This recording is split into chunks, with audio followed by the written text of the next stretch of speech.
할렐루야, 10월 14일 목요일입니다. 욥기 7장 뒷부분 11절부터 21절까지 말씀을 읽고 은혜 나누도록 하겠습니다. 그런즉 내가 내 입을 금하지 아니하고 내 영혼의 아픔 때문에 말하며 내 마음의 괴로움 때문에 불평하리이다. 내가 바다니이까 내가 바다 괴물이니이까 주께서 어찌하여 나를 지키시나이까. 혹시 내가 말하기를 내 잠자리가 나를 위로하고 내 침상이 내 수심을 풀리라 할 때에 주께서 꿈으로 나를 놀라게 하시고 환상으로 나를 두렵게 하시나이다. 이러므로 내 마음이 뼈를 깎는 고통을 겪느니 차라리 숨이 막히는 것과 죽는 것을 택하리이다. 내가 생명을 싫어하고 영원히 살기를 원하지 아니하오니 나를 놓으소서. 내 날은 헛것이니이다. 사람이 무엇이기에 주께서 그를 크게 만드사 그에게 마음을 두시고 아침마다 권징하시며 순간마다 단련하시나이까. 주께서 내게서 눈을 돌이키지 아니하시며 내가 침을 삼킬 동안도 나를 놓지 아니하시기를 어느 때까지 하시리이까. 사람을 감찰하시는 이여 내가 범죄하였던들 주께 무슨 해가 되오리이까. 어찌하여 나를 당신의 관역으로 삼으셔서 내게 무거운 짐이 되게 하셨나이까. 주께서 어찌하여 내 허물을 사하여 주지 아니하시며 내 죄악을 제하여 버리지 아니하시나이까. 내가 이제 흙에 누우리니 주께서 나를 애써 찾으실지라도 내가 남아있지 아니하리이다. 아멘. 어제 말씀에 이어서 하나님을 향한 욥의 탄식, 탄원이 이어지고 있습니다. 오늘 말씀 첫 구절을 보면 욥이 아주 어려운 가운데 있죠. 내 영혼의 아픔, 내 마음의 괴로움, 이런 상황 가운데 있습니다. 이런 상황 가운데 있는 사람에게 침묵을 요구하는 것은 어쩌면 일종의 폭력이 될 수도 있을 것입니다. 아픈 사람은 아프다고 소리를 지르게 해 주어야 되고, 억울한 사람은 뭔가 그 억울함을 말할 수 있는 기회를 주어야 되는 것이죠. 그러니까 지금 욥이 말하는 것은 말을 해도 되고 안 해도 되는데 괜히 말을 하고 이런 게 아니고, 말하지 않을 수 없는 상황 가운데 던져진 것입니다. 우리가 이미 묵상했던 4장과 5장의 말씀, 다시 말해 엘리바스가 하는 말을 들어보면 3장에 욥이 자신의 생일을 저주하는 그런 이야기를 듣고 자신이 평소에 알고 있던 욥과 달리 말이 좀 지나치다, 이런 느낌을 받고 4장과 5장의 이야기를 했었는데요. 지금 욥이 하는 말은 평상시에 욥이 하는 말과는 다른 것입니다. 왜냐? 욥은 지금 내 영혼의 아픔, 내 마음의 괴로움, 그리고 어제 묵상했던 말씀에서도 우리가 살펴보았던 것처럼 상처가 아무는 듯 싶더니 또 터지고 극심한 고통 때문에 종들도, 품꾼들도 저녁에는 쉴 수 있는데 지금 욥은 저녁이 되어도 쉴 수 없는, 밤낮으로 멈출 수 없는 이 고통 때문에 차라리 죽는 것이 낫겠다라는 생각을 할 지경에 있는 그런 상황입니다. 그런 극심한 고통 가운데, 그리고 그런 고통이 자신의 잘못이나 실수 때문에 왜 이런 고통이 왔는지 충분히 이해하고 납득할 수 있는 상황이 아니고, 너무나도 이해가 안 되고 억울한 상황인데 그런 어떤 육체적인 또 정서적인 그런 상황 가운데서 말을 하는 것이기 때문에 평상시의 말처럼 그의 말을 논박하고 하는 것은 적절하지 않은 상황이죠. 자, 이어지는 말씀을 보면 지금 욥이 하나님께 불평을 좀 하겠습니다. 라고 이제 운을 띄었죠. 그러면서 이제 하나님을 향해서 뭐라고 말합니까?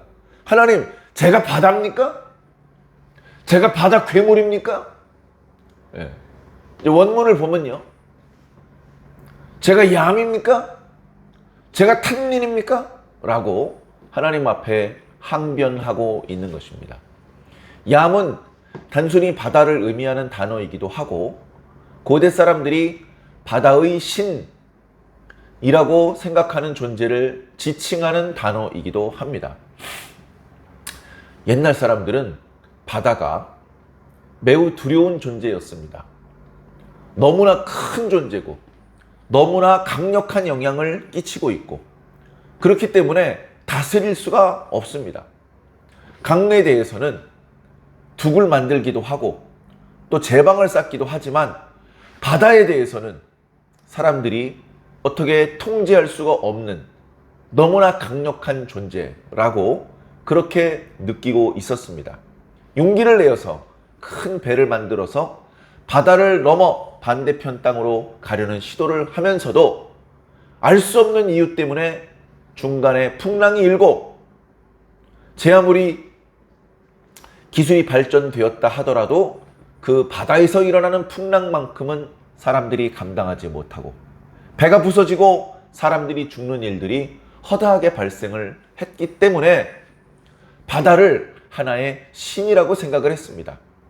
그래서 바다에서 고기를 잡거나 배를 띄우는 일을 하는 사람들은 정기적으로 바다의 신을 상정해 두고 제사를 드리거나 제물을 바치는 일들이 많았습니다. 우리나라 전래 동화에도 심청전에서 인당수에 처녀를 집어 던지는 그런 의식도 그런 사람들의 심리의 하나였고요. 우리가 잘 아는 그리스 로마 신화의 포세이돈과 같은 바다의 신, 그리고 그보다 훨씬 더 고대로 넘어가면 오늘 본문 말씀에 나타나고 있는 얌이라고 하는 그런 바다의 신이 존재하는 것으로 그렇게 생각을 했습니다. 그리고 그 바다에는 리워야단이라고도 하고 또는 탐린이라고도 하는, 번역하기에 따라서 괴물, 하마, 용, 뱀 등등으로 번역되기도 했던 그런 악마가 있어서, 괴물이 있어서 그 바다를 어지럽히고 그 바다를 지나가려는 사람들을 죽이고 하는 그런 일들을 했다라고 사람들이 말하곤 했던 것입니다. 이런 바다의 존재, 이런 바다 괴물의 존재는 천지를 창조하시고 무질서 가운데 질서를 만들어 나가시는 하나님의 일을 방해하는, 하나님께서 만들어 놓으시는 질서의 세계를 어지럽히는 무질서의 세계를 상징하는 것이죠. 그렇기 때문에 하나님으로서는 계속해서 이 질서의 세계를 유지하셔야 되고 이 조화의 세계 속에서 당신의 생명체들이 잘 살아나갈 수 있도록 보호해 주셔야 하기 때문에 이 질서의 세계를 위협하는 무질서의 존재인 저 바다와 바다 괴물을 늘 감시해야 되고 그들이 선을 넘어서 사람들의 세상에 이렇게 영향을 주지 못하도록 막아주셔야 되는 것입니다. 그런데 욥이 항변을 하는 것이죠. 하나님, 제가 바다입니까? 제가 바다 괴물입니까? 제가 하나님의 창조 질서를 해뜨렸습니까? 하나님, 저는요 하나님 편에 서서 하나님의 뜻을 사람들에게 가르쳐 주고 하나님의 질서가 이 세상 가운데 더 잘 실현될 수 있도록 힘을 보탰으면 보탰지 그것을 거스르고 그것을 회방하고 그런 적이 없는데 하나님께서 어찌 당신의 대적이신 바다나 바다 괴물을 감시하는 것처럼 저를 감시하십니까? 하나님께서 우리를 바라보시는데 복주고 싶으셔서 사랑하셔서 바라보는 눈빛하고 우리가 혹시라도 하나님의 일을 방해할까 싶어서 감시하는 눈빛하고 같을 수가 없는 것이죠. 고대 사람들은 하나님을 가까이 하는 것이 복이다. 아직 하나님께로부터 물질적인 풍요나 육체의 건강이나 이런 복이 구체적으로 전달되기 전이라도 하나님과 가까이 있는 것 그 자체가 복이다, 이런 생각을 하며 살았습니다. 그러나 욥은 그렇지 않다. 하나님께서 나를 가까이 하시면 가까이 하실수록 저의 괴로움이 이렇게 점점 심해져 가니 하나님이 저를 가까이 하시는 것이, 하나님이 저를 주목하여 보시는 것이 저는 감당하기 어려운 고통입니다 라고 하나님 앞에 항변하고 있습니다.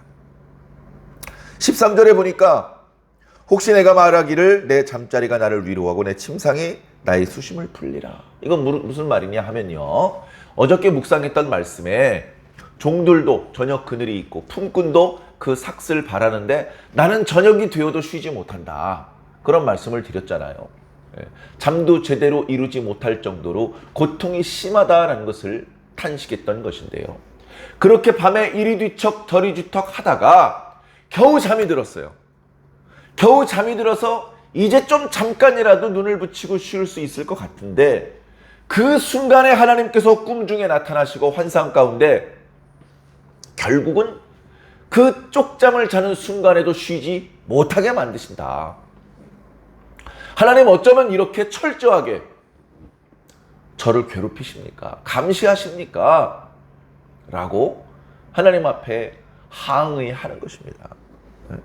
그렇기 때문에 이렇게 심하게 하나님께서 나를 몰아붙이시기 때문에 15절에 내 마음이 뼈를 깎는 고통을 겪습니다. 차라리 숨이 막히는 것과 죽는 것을 택하고 싶습니다 라고 말하고 있는 것입니다. 16절에 내가 생명을 싫어하고 영원히 살기를 원하지 않사오니 하나님 저를 차라리 놔주시옵소서. 하나님 차라리 저를 놔주시옵소서. 하나님 제 죄를 용서하지도 않으시고 저를 죽이시지도 않으시고 왜 저를 이렇게 붙잡고만 계십니까? 힘들어 죽겠습니다. 차라리 죽이시든지 안 죽이실 거면 저희 모든 죄를 용서하시고 저를 이 고통에서 건져주시옵소서. 지체하지 마시옵소서 라고 이야기하는 것입니다. 우리는 이미 여러 차례 시편 말씀을 묵상하면서 시편 150편 중에 가장 많은 형식이 탄원시라는 말씀을 드렸습니다. 의인인데 고통을 당하고 있습니다. 하나님께 피하고 있습니다. 그런 상황 속에서 하나님의 이름을 부르고 하나님께 자신의 사정을 아뢰 드리면서 빨리 도와주시기를 간청하는 그런 내용으로 되어 있는 시편이 탄원시죠. 시편의 탄원시 중에도 그 고난이 중하여서 지금 빨리 하나님께서 개입하시고 저를 건져주지 않으셨다가는 저는 이제 이 세상에 살아있는 사람들 중에는 없어질 것입니다. 저는 이제 더 견디지 못하고 죽게 될 것입니다. 일단 한번 죽으면 다시 생명의 땅으로 돌아올 수 없다는 것을 하나님께서 잘 아시지 않습니까? 그러니 더는 지체하지 마시고 저의 기도를 들으시며 더는 저를 기다리게 하지 마시고 제 삶 가운데 강력하게 개입해 주시옵소서. 이렇게 하나님 앞에 간청하는 내용들이 탄원시인데요. 지금 욥의 말이 바로 그 탄원시인 것입니다. 자, 계속해서 말씀을 살펴보겠습니다. 17절에 사람이 무엇이기에 주께서 그를 크게 만드사 그에게 마음을 두시나이까. 이것은 우리가 잘 아는 시편 8편과 너무나도 그 형식이 유사한 그런 말씀입니다. 시편 말씀에서도 사람이 무엇이기에 하나님께서 저를 생각하시고 인자가 무엇이기에 주께서 저를 권고하십니까? 라고 그렇게 찬양을 했었죠. 시편 8편에서는 탄원시가 이어지다가 결국 하나님께 찬양을 하는 모습이 나타나고 있었습니다. 하나님, 저희 인간이 뭐 그렇게 대단한 존재라고 이렇게까지 우리들을 사랑하십니까? 이렇게까지 우리를 보살피십니까? 이렇게까지 우리를 지켜주십니까? 시편 8편에서는 하나님의 우리를 향하신 그 자상하심, 그 세심하심, 하루도 거르지 않으시고 우리를 살펴보시고 도와주시는 은혜에 대해서 감사하는 시죠. 하나님을 찬양하는 시입니다. 그런데 지금 욥은 같은 표현으로 반대의 의미로 사용하고 있습니다. 하나님께서 나를 이렇게 세밀하게 들여다보시니 저는 견딜 수가 없습니다. 너무 고통스럽습니다. 네? 똑같은 단어를 쓰고 있는데 시편에서는 인자가 무엇이간데 주께서 저를 이렇게 권고하십니까? 권고한다는 말은 돌본다, 방문한다, 자주 방문하여 돌봐준다, 이제 그런 의미죠. 그런데 그 똑같은 단어를 욥기 7장에서는 권징한다라고 표현하고 있습니다. 18절에 아침마다 권징하시며 순간마다 단련하십니까? 하나님, 제가 뭐길래, 제가 바다도 아니고 바다 괴물도 아니고 하나님 앞에 큰 죄질을 저지른 것도 아니고 하나님께서 하시는 질서와 조화의 일을 회방한 것도 아닌데 제가 도대체 뭐길래 날마다 저를 바라보시며 저를 이런 끔찍한 고통에 집어 던져 넣으시는 겁니까? 차라리 죽이시든지 살리시든지 빨리 조치를 취해 주시옵소서. 그렇게 간구하는 것이죠. 19절에 주께서 내게 눈을 돌이키지 아니하시면, 주님께서 저를 바라보시고 딴 데로 한눈 팔지도 않으시고 저만 바라보시니 견딜 수가 없습니다. 내가 침을 삼키는 동안에도 주님이 나를 놓지 않으십니다. 사람을 감찰하시는 이여, 하나님은 사람을 감찰하시는 분이십니다. 내가 범죄하였던들 주님께 무슨 해가 있습니까? 왜 저를 당신의 관역을 삼으시고 날마다 저를 향하여 화살을 쏘시는 겁니까?